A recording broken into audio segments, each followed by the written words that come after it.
Farzandsizlikda erkakka bog'liq bo'lgan sabablar asosan 5 turga bo'linadi. Birinchisi, spermogrammadagi o'zgarishlar, ya'ni spermatozoidlar miqdorining va sonining kamayishi, uni harakatchanligining pastligi, nihoyatda quyuq yoki shaklida nuqsonlarning bo'lishi, hattoki spermatozoidlarning umuman bo'lmasligi.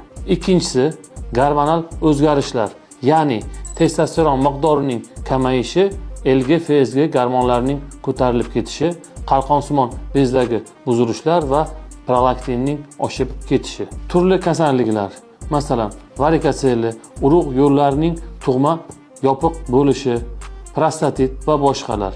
To'rtinchisi, genetik omillar va beshinchisi, noto'g'ri turmush tarzi, ichish, chekish, radiatsiya, uyqusizlik, stress va noto'g'ri, ya'ni nosog'lom ovqatlanish tarzi. Men Yusupov Vahob Zohirovich, urolog-andrologman. Agar sizda ham farzand ko'rish holatlarida kechikishlar bo'layotgan bo'lsa, albatta qabulimga keling. Murakkab urologik kasalliklarga ham zamonaviy tibbiyot orqali birgalikda yechim topamiz.